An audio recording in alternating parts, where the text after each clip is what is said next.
Resuming our daily coverage of world events, this is CNN 10. I'm Carl Azus, and Fridays are awesome. Geopolitics are at play in our first story.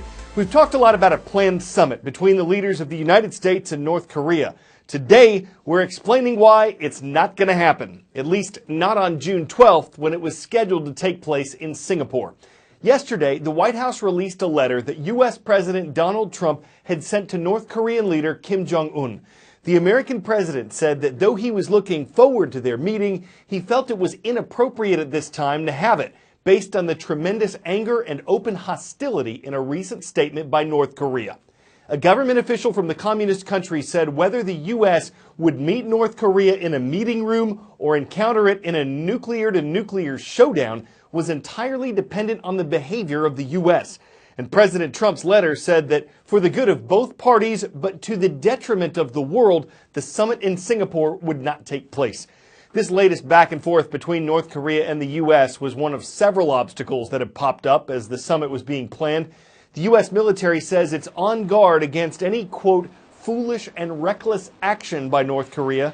But President Trump still left the door open for a possible meeting sometime between the two countries' leaders.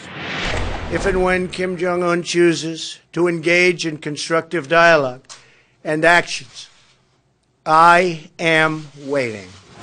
What happens next is anyone's guess. Several experts and some White House officials have said there was doubt to begin with about whether the summit would actually take place. North Korea has appeared willing to talk to the U.S. several times before in recent decades, but the Asian country has then repeatedly backed away from it. Some analysts say it was going to do that again. The U.S. says it'll continue to apply maximum pressure to get North Korea to give up its nuclear weapons. 10-second trivia. Which U.S. sports league was known as the APFA when it was founded in 1920? NFL, MLB, NBA, or MLS? 2 years after it was founded, the American Professional Football Association was renamed the National Football League. And 98 years later, that league is making a change to its rules concerning the U.S. national anthem. It's requiring players and other employees to stand for the Star-Spangled Banner or face fines. But if NFL employees don't want to do this, they can stay in the locker room until the anthem is over. And that's a change to a rule that used to require all players to be on the field for the anthem. This became an issue for the league back in 2016 when Colin Kaepernick, who was then a quarterback for the San Francisco 49ers, refused to stand for the anthem. At first he sat on the bench, then he kneeled. And he said he did it because he didn't want to honor a song or, quote, show pride in a flag for a country that oppresses black people or people of color. Some NFL players and athletes in other leagues joined Kaepernick in kneeling during the anthem. Most continued to stand. Those who supported Kaepernick's action said kneeling was a respectful way of protesting racial injustice. Those who opposed it said kneeling was disrespectful to the country, the flag, and the military. And like the act of kneeling itself, the NFL's new rules are controversial. The league's commissioner says team owners unanimously voted for the changes, though at least one of them said he abstained from the vote.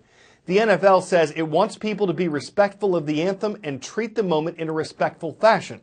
The Players Association, a union, says it wasn't consulted about the rule changes, but that players were showing their patriotism through their protests.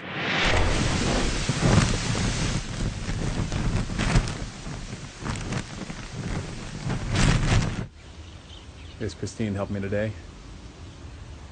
They've been here since 1991. We're raising kids here. So here we are in my other neighbor's backyard. They have a massive crack system, and the house is literally falling into that crack system here.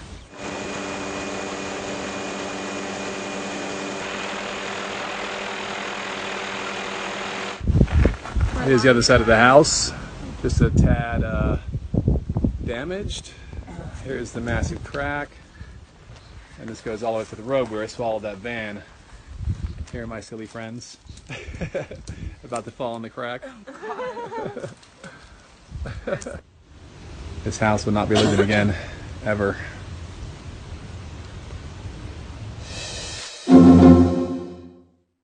Like many world capitals, Paris has problems with traffic and pollution.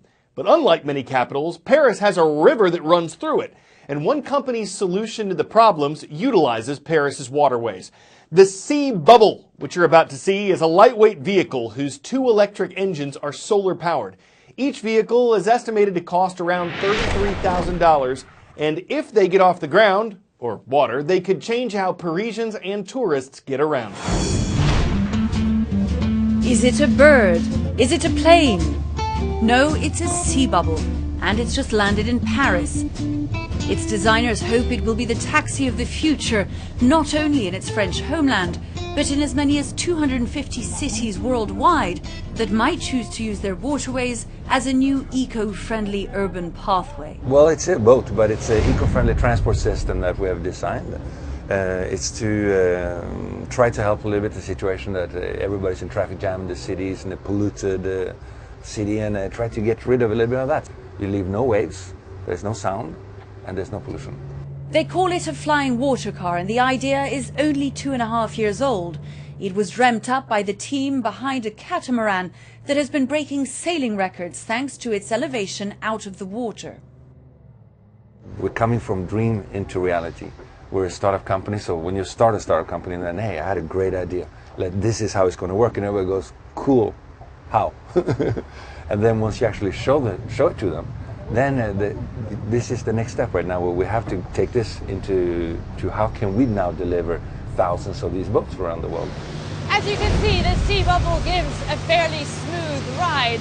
Now there are still so many obstacles for the people trying to get these out onto the rivers of the world. Things like the regulations that exist on the main waterways inside big cities. Things like finding operators to make them available commercially to a vast number of people. But the team believe that it can be done, and that this will soon provide you with a smooth ride from the Eiffel Tower that we've just left, taking you east down the Seine in a matter of minutes, thus avoiding the gridlock of Paris's streets in favor of the fluidity of its river. Melissa Bell, CNN, Paris.